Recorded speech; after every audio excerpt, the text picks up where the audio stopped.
2010ஆம் ஆண்டு. அப்போது திமுக ஆளுங்கட்சி, அம்மா அவர்கள் எதிர்க்கட்சி. ஒரு பெரிய மிரட்டல் விடுத்து அம்மா அவர்களுக்கு எதிராக மதுரை மாவட்டத்தில் பல இடங்களில் போஸ்டர் ஒட்டியிருந்தார்கள். அந்த போஸ்டரில் அம்மா அவர்கள் மதுரைக்கு வந்தால் திரும்பி செல்ல மாட்டார், மதுரைக்கு அம்மா அவர்கள் வரக்கூடாது என்று மதுரை மாவட்டத்தில் பல இடங்களில் அந்த போஸ்டரை ஒட்டி பெரிய மிரட்டல் எல்லாம் கொடுத்தார்கள்.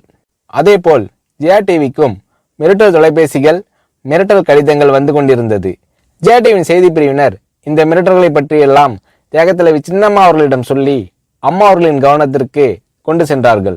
அம்மா அவர்கள் துணிச்சல், வீரம், கம்பீரம் இவற்றின் ஒட்டுமொத்த உருவம். அதனால் புரட்சி தலைவி அம்மா அவர்கள், நான் மதுரைக்கு போய் தீருவேன், பொதுக்கூட்டத்தில் பேசியே தீருவேன், எது நடந்தாலும் எதிர்கொள்கிறேன் என்று சொல்கிறார்கள்.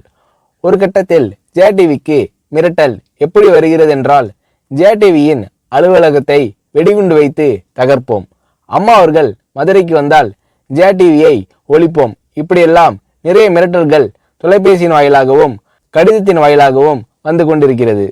இந்த மிரட்டல்களை எல்லாம் கடந்து அம்மா அவர்கள் மதுரைக்கு சென்று பிரம்மாண்டமான பொதுக்கூட்டத்தில் லட்சக்கணக்கான மக்கள் மத்தியில் எழுச்சி உரையாற்றும் போது, ஒரு எதிர்க்கட்சியின் தலைவி என்ற முறையில் என்னை நீங்கள் மிரட்டுங்கள், ஒரு எதிர்க்கட்சியினை நான் நடத்துகிறேன் என்பதற்காக கழகத்தை மிரட்டுங்கள், ஜெயா டிவியை எதற்காக மிரட்டுகிறீர்கள், ஜெயா டிவியின் அலுவலகத்தை நீங்கள் தகர்ப்பீர்களா, ஜெயா டிவியை நீங்கள் ஒழித்து கட்டிவிடுவீர்களா, பார்க்கலாமா, ஜெயா டிவியை ஒழித்து கட்டிவிட்டால் என்னுடைய அரசியல் குரலை ஒழித்து விடலாம் என்று கனவு காணுகிறீர்களா? ஜெயா டிவி என் உயிருக்கும் மேலானது, நான் என்னுடைய உயிரை விட அதிகமாக நேசிப்பது, என்னுடைய அரசியல் கரமாக நான் போற்றி புகழ்வது, அதன் மேல் நீங்கள் கை வைப்பீர்களா, பார்க்கலாமா என்று எழுச்சி உரையாற்றினார் புரட்சி தலைவி அம்மா அவர்கள்.